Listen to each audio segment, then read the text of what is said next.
Welcome to Z Music Productions Mental Health Podcast, the space where we talk openly, honestly, and compassionately about mental health. I'm your host, Dr. Loveness Mabuno. If you are new to our podcast, please subscribe, like, and share. In each episode, we will explore the challenges, victories, and everyday realities of mental well being. Whether you are seeking support, understanding, or inspiration, you are not alone. This podcast is here to remind you of that.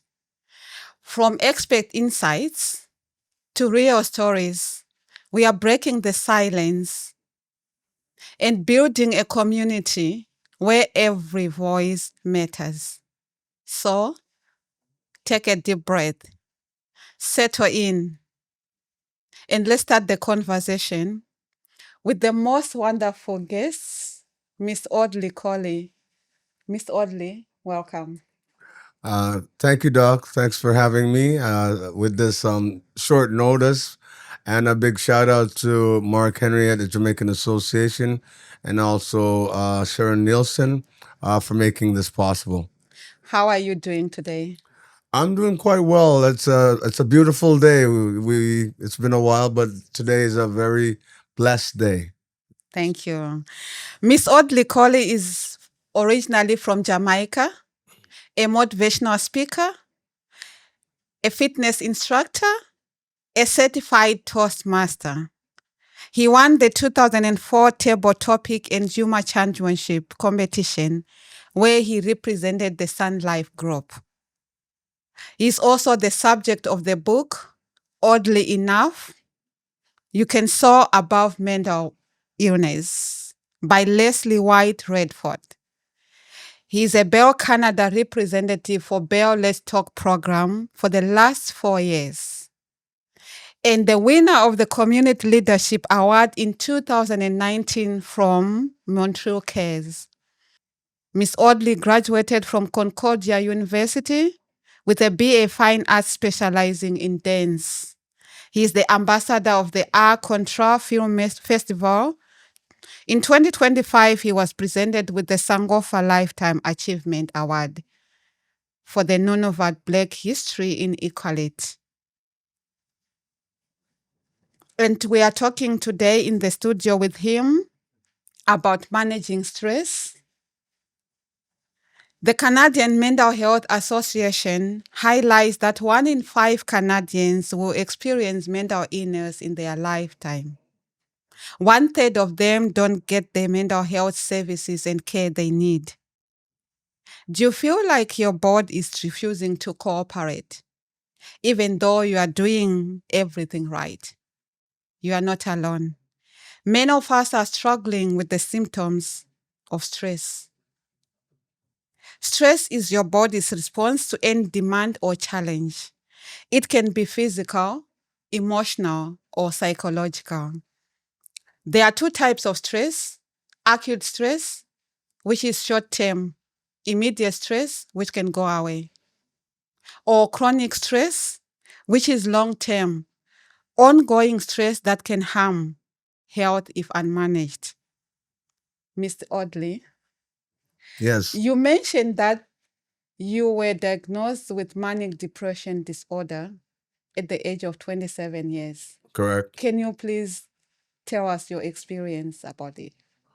Well, prior to having being diagnosed, I was a very active young man in a sense where I was I'm the eldest of 4 kids. I have a sister Colleen, a brother Paul, and my youngest Lester.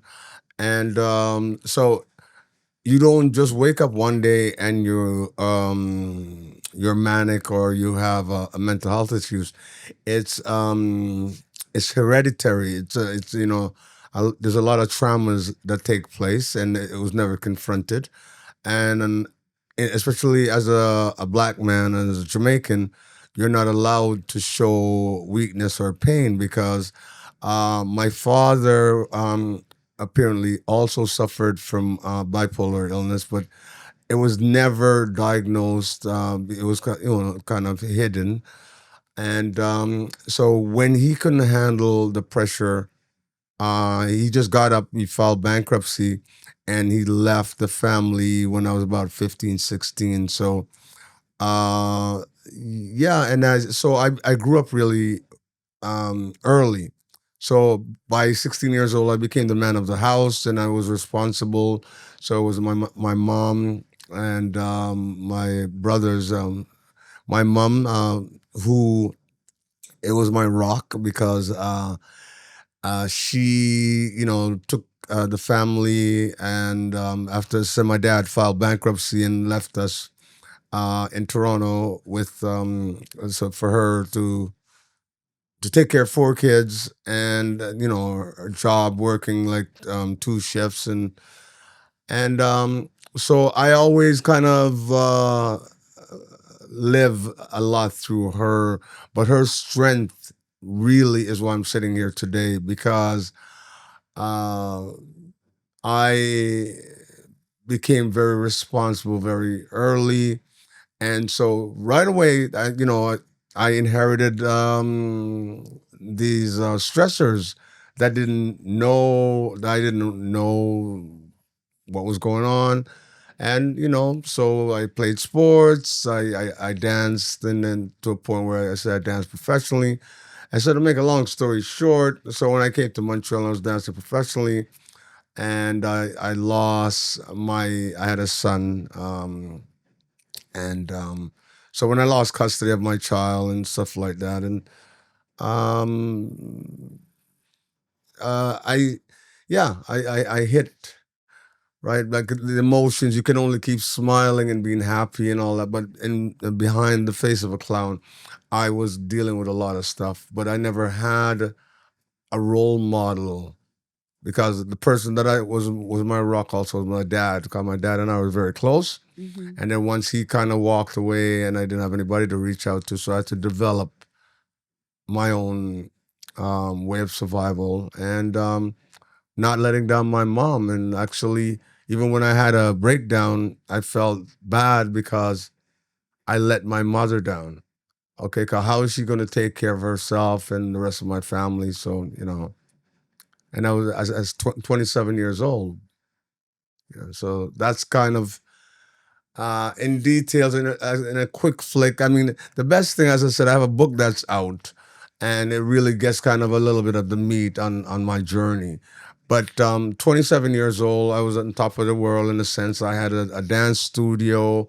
I had, I just life just seemed like very prominent, and I was stressed out. I didn't sleep. I didn't eat properly, and then I just broke down, and it took me a while, but that's when I even heard the term manic depressive. I just thought I was just an energetic young man. I mean, playing sports and dancing and keeping it real. But then having a breakdown was the best thing that ever happened to me.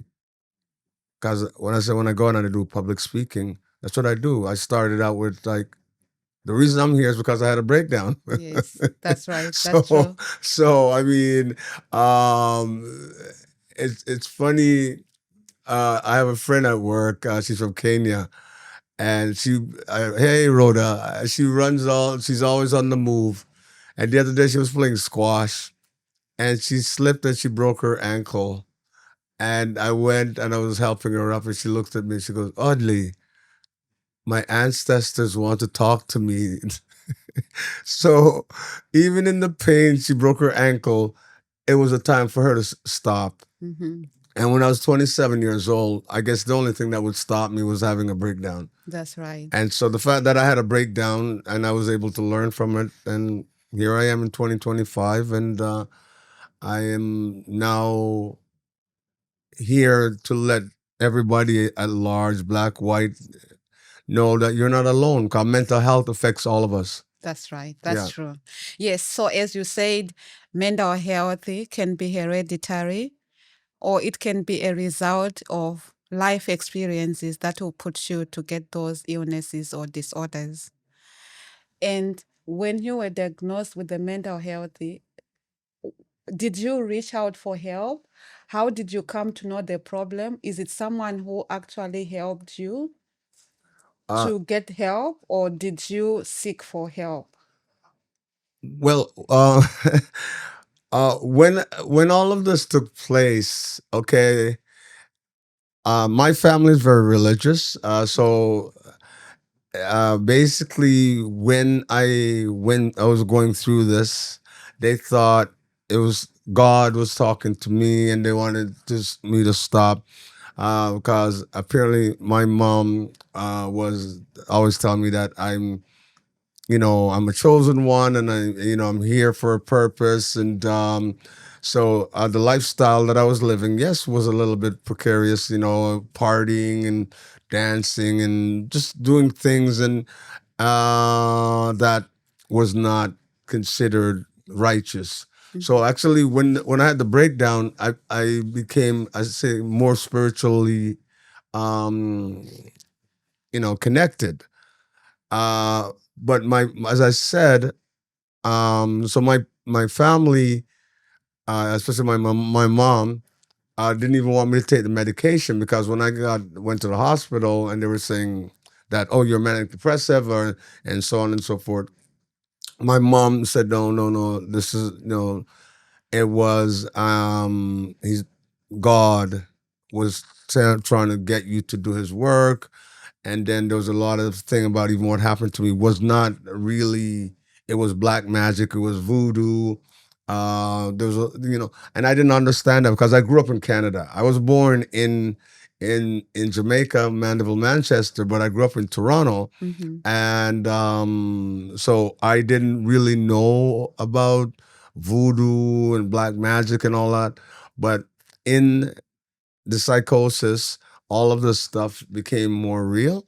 So even when I got out of the hospital, my mom would take my medication and flush it down the toilet, because she goes, "This is, you don't need it." And then after I realized I didn't need it, so it was like, okay, I want to please my mother, and the hospital recognized that bipolar. Once I realized what it was really about, it was a chemical imbalance in my system, and I was lacking salt. And so I decided to do my own homework to find out what bipolar is, because they like putting titles or labels, and then it's like, okay, but you're not mentally deficient. I mean, you're still able to cope. And so I found out how to take my medication, go to church, and please everybody. And then, as I said, seeing that I came from a background, like my dad was a police officer, and he was a mailman, so he was always active. So he's always moving. So as long as you're always moving, you don't have time to confront depression. So when I came back, I set up my own regime, exercise. I made sure I eat properly, and I start sleeping, and I cut out a lot of people with bad influence out of my life. So there's the ones that are always partying, staying out late, doing drugs and all of. And I just said, that's not a part of my reality, and I just changed my way. And but I guess the person that made me really understand mental health was an African doctor, psychiatrist that I saw in Toronto, Dr. O. So I ended up at the Queen Street in Toronto. And when I was growing up, that was the end. If you and it's called 999. So when anybody had mental health issues, they said they're going to take you to 999. So now they changed the address to 2001 Queen Street. So when I got sick and I ended up there, I met a doctor named Dr. O. So she was really the driving force from the medical sense to say, okay, this is not about voodoo and all of these. Okay, Mr. Coley, take your medication. And she was very, and I don't know, I have a lot of respect for women with authority because my Yes. mother, my grandmother, Mm-hmm. and then I meet this Dr. O. So, you know, she did not buy into this whole voodoo and all of this mystical stuff. Yes. Yes. And so, yes, to answer your question, Dr. O in Toronto was really the person that kind of um, connected me more on, take your medication and, cause you're a bright man. And if you put it together, you can do this. This is why it is important to bring awareness about mental health issues and challenges that people are facing. Because, as Miss Audley had said, when he was diagnosed with manic depressive disorder, the family, because of our culture and religious beliefs, could not believe about mental health. They thought it, like he said, it was voodoo or something that he didn't need to take medication. Shout out to Dr. O in Toronto for helping him with the treatment and telling him it was not about voodoo. It was not about any cultural or religious that you cannot take your medication. And he got the treatment. And we are here with him, sound and vibrant. So, are you still under the treatment Oh or yeah, have no, you no, no, no, no. recovered from You it? see, even I still take my medication, and but I don't call it medication. I say it's vitamins. Okay, Vitamins. so I That's mean, interesting and it's a good thing. words, even mental health. You can change. You can change it as even saying the term mental. You go. I have to take a wellness, wellness. The change, because it's so scary. Schizophrenic, manic depressed. There's a lot of terms that are used that is so outdated, Mm-hmm. right? So, um, but if you're having a bad day, even calling in and saying that you need to have a mental day off. Mm. Okay, because you can recognize, and that's where I am now. I can recognize when things are getting too much, and I can, back away. You don't have to wait to get into for an episode, because that's what I learned. Because I went through so many. The first episode, like it's like a movie. Okay, I didn't. The first time I got into an episode where you just lost touch with reality, and you traveled, and um, so. But when I got back, I kept meeting different people and people that are knowledgeable, okay, and they let you know, yes, this is what happens when you don't do this. And now, as I said, I'm 66 years old, Mm-hmm. and I had given up numerous times, and even there was a point when I had a breakdown, and I was in the hospital in Toronto at the Wesley, and I said, I don't want to go back out there because it's so rough. As a as a black man, I get, you're getting harassed by the police. The system is because we're adapted. We're visitors here. Okay, I'm from Jamaica, and it's like, and I'm black. So what? There's a lot of negativities that happen, right? But you still have to go about your life, and I've adapted and adjusted quite well. So there was a time I was in the hospital in Toronto, and I just said, okay, you know what? I'm good here. I get 3 meals a day. Okay, I got a roof over my head. I didn't want to leave. And my mom came in, and this is one of the major turning point in my life. And my mother, because I have two kids, okay, and I've given up because they had me in court. I hadn't seen my son in 10 years, and because I can't fight the system, I can't work long enough to make my proper wages, uh, and and my mother picked me up. She said, my mother said, "No, son, you're leaving out of the hospital today." And she's 130 pounds, and she physically lifted me off the bed, and I was standing, I was there, and I was laughing because I couldn't believe how strong she was. Mm. But she's a very strong believer, in God, and so on, in the name of the Lord, as He lift me up physically. Mm. And by the end of the day, I was discharged out of the Wesley Hospital and back out on the street. And it took that whole healing period from 27 to about 35. I was still journeying on how to get back to whatever normal is. And then I got into the hospital system where it's very hard because all they do is medicate you and, keep you on this terrible food with no air. And so I ended up being hospitalized in Montreal. And my mother came again, left Florida, came, packed me up, wrapped me up, put me on a flight, and brought me to Jamaica, where I could run in the bush, eat coconut, swim in the water, and brought me back to um, who I am right now.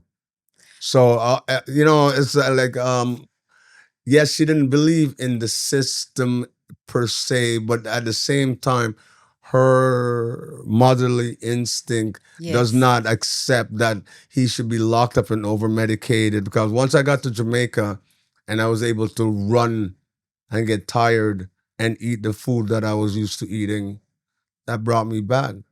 I'm sure as a mother, with all the love she had for you, it must be having been difficult for her and hard. She must have been in pain to accept this and seeing you with the situation and the experience you were going through. That's why probably at first it was difficult, but we thank her for all the support that she gave you, because family support, friendship, and community support is very important and key for people who are suffering or who are experiencing mental illness.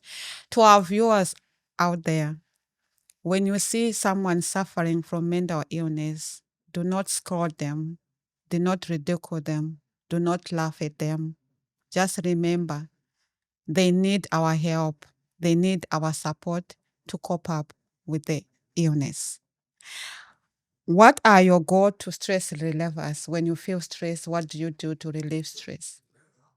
Well, first of all, just to add to what you were saying about how people should treat people with mental health issues, and this especially going out to Jamaica, because Jamaica is very bad at how they deal with people going through challenges. I'm talking about people even in the families, because when I was dealing with my mental health issues and I went back to Jamaica, there was a lot of family members that scorned me Oh, and would not give me the time of day. mm, And so, a big shout out to my grandmother, who's not with us, Maureen Weathers, and my cousin in New York, Nadine, and of course my mother, because that's what they did. They were able to bring you into the country and protect you, yes. because in the city they actually kill. They will, yes, they will kill you when you act out in Jamaica. God, there's a lot of people, as I said, that they don't understand when somebody is not well. That means they're, they might say or do something or might even get aggressive. And so there's not a there's, I've been trying to partner with the government in Jamaica to get them to educate people, because there's a lot of people in Jamaica. 'Cause I can't speak for anywhere else because I'm Jamaican by birth and my family's there. To educate people that when people are going through something, because if you saw me when I was going through my stuff, I had a dreadlocks, I looked like a Rasta, I was stopped on the street by the police as a deportee. People actually tried. I had interaction with guys on the street. So the fact that I I'm made it through and I came back on the side, right? Which is something I can't say for a lot of other people. Mm-hmm. All right. And I have a mission to educate. That's what I'm about, because I went in the system. I spent 10, 11 years in the mental health system and police and all of that, and the drugs and medication. Uh, so basically, just getting back to the question you asked about stressors. First of all, if you're feeling stressed, like I get away, like most people will get away in Jamaica, we go grab a meditation. So you go into the bushes Okay, some guy will smoke a spliff, they smoke their marijuana or whatever. But at the end of the day, they're just saying, I want to be left alone. I need space. Mm. But you live in the city and there's sirens and there's no space. So it's hard to get as we call the Rasta that we call a med, a meditation. So I live out in the West Island. I create an environment. I have a little pond that I created, and I can go back there and I can chill. And then when I go back to the city, I go and I do my work. And then my work is really fitness, where I teach fitness. I've been at the Atwater Club, big shout out, for 25 years. And it's healing because here we go again, relaxing, exercise, maintaining a good diet, okay, and make sure you get your sleep and get away from people that stresses you out, okay?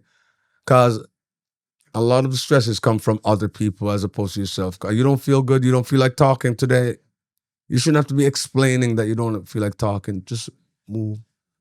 That's And right. also a big shout out to my daughter in Ottawa, who just had a major accident and she's going through some stuff today. And like my love is down to her and my brother in Toronto. There's a lot of us that are just out there, but I'm just saying that the best thing you can do is pray or meditate. A meditation is a prayer, and it's more for you. 'Cause when you ground yourself and you feel good about yourself, you send out positive energy. So anybody that is around you that is not bringing you positive energy or doubting your potentials and stuff like that, get away from them. That's right. I wish your daughter recovery, and I'm remembering her also in our prayers. Yeah. You mentioned something that's so touching, that in Jamaica, in the streets, they kill people Yep. who are sick with mental illness. Yep.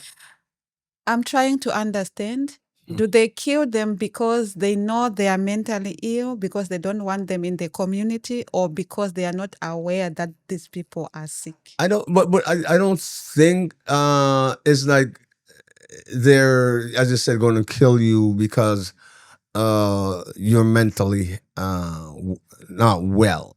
It's kind of having certain people in your, if you live in the suburbs, and you're going to have people that devalue the property of your house, okay? If there's somebody out front selling drugs or prostitution or doing something negative that is going to reflect your neighborhood, like you have families that have somebody with mental health issues, they'll hide them in the basement. Okay, when the people have come around, what happened to your brother? What happened to your sister? You never see them.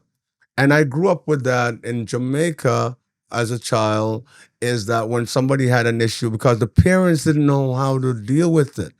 So as opposed to there was not a lot of information, they hide it.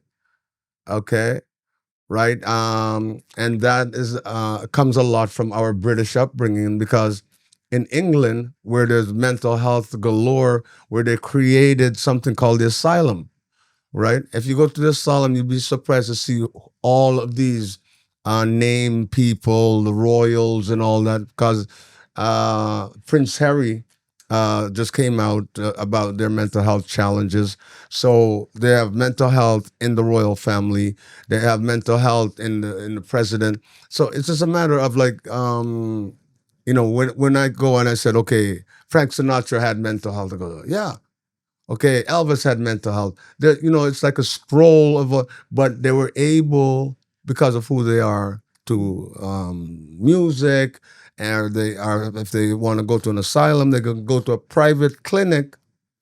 They have money, but as a poor black Jamaican with mental health issue who's walking around the street trying to get some spare change to get a meal, okay, how are you going to get him to get a meal and get medication if he doesn't have anywhere to live, right? So Jamaica has to be more proactive about taking, because my grandmother always just said you have to dance at home before you dance abroad, because it's always easy to say look at this place or look at that place, but me right now I don't care about any place else but Jamaica, Mhm. because that's where we come from, that's my yard. To our viewers, if you have anyone in your family, it might be a friend or even at your workplace, suffering from mental illness, please don't hide them. Don't mistreat them. They need our help. We need intervention for them to help them to get treatment, to get help. There are so many resources. So it is us to support one another. What would be your advice as last words to those people who are suffering from mental illness and those who are having stress problems? Well, first of all, as I said, we have to have a proper health line, a line where when they call for help, they can actually get help, so they're not put on hold. Because when somebody's committed suicide, the last thing you want to hear is that could you hold, please? Okay. So I get a lot of calls because, as I said, as a Bell rep, all I do is tell my story. Okay. It's my story. And if somebody calls me, I give them a reference. I'm not a doctor. Mhm. I am not a psychiatrist. I'm just saying how I survived. So the whole thing is that all this money that people are even using in the black community to put on parties and to spend all kind of money on clothing and everything like that. Set up a proper institution so at least the people could have some dignity, so they can. I'm having some issues. You get a call. You can come. You can get a hot meal. You can get a bath, and you can take your medication. Because if you're on the streets, I'm sorry, you cannot take medication because you need to eat food and to take a medication, and you need somewhere to rest. So basically, all of this grants and monies and everything that are going to all of these other, like an athlete getting how much $1 million to play basketball or football or so, that's nonsense. You know, as I said, take care of your community. We are the ones that have to build something for those that are suffering. Because those that are suffering are the ones that built. They're the ones that came here and built. Like my dad, my mom, and my other families gave up the warmth and the luxury of Jamaica to come here. So to help people that have fallen in through the crack is to have a proper resources where all they have to do is present themselves or make a call, because not everybody have a cellular phone. Right? Mhm. But they know of a space that they can go and they will have a hot meal and have somewhere to sleep, and they can rest and get themselves back together. There are so many ways of managing stress: exercise, diet, good sleep, meditation, yoga, or have a safe space, a circle where you can talk to people, friends, family, community. And if you are suffering, you are not alone. Speak out, reach for help, get treatment. There are so many resources that can help you. Practice self love, loving yourself, accepting yourself, being kind to yourself are the foundations of mental well being. Take a moment each day to show love to the person that matters most. You, Miss Odley Collie. I Thank you so much No, for. just one footnote, please, because as I said, we always have this challenge about raising funds for money. And I would like to challenge a lot of people in the community out there, if they really want to help. Uh, I believe in this institution, doctor that I'm here talking to, is to send money to help them develop a proper space where people can get help, because we're speaking in a sense where you might have mental health challenges and you can do yoga and meditate, and you can go to class and all, but we're speaking about people that actually have a space. What about the people that don't have a home? What about the people that don't have that luxury? So the challenge that I'm putting out there to the community at large, or in general, is to create a space where people can go, like a warming center, okay, like the natives have and so forth, to have dignity so they can eat a warm meal, they can rest, and then they can take medication. Okay, so all this money that you're putting into other entertainment and stuff like that, how about putting it back into the community to take care of the people that took care of you when you couldn't take care of yourself? Miss Odley Collie is calling out to everyone to come together. Our government, our policymakers, everyone, to consider mental health as a major concern, to put out all our resources, funding, contribute any penny that you can towards the help and the cause for mental health. As a person who has gone through the experiences, he knows the importance. That's why he's calling up for all of us, me and you, to put up all the resources and money towards the mental health cause. People need our help. Thank you for coming to our podcast. Well, thank you so much for having me, Doc. And I feel very confident. And once again, big shout out to Mark Henry Kwame, who's found his calling and that called me while I'm here, and Sarah Nielsen. And as I said, the Jamaican Association at large. And also Money Money Brian, who has Crave coming out. But I'm sorry if you didn't buy a ticket. Too bad it's sold out. Thank you. Thank you so much. Thank you.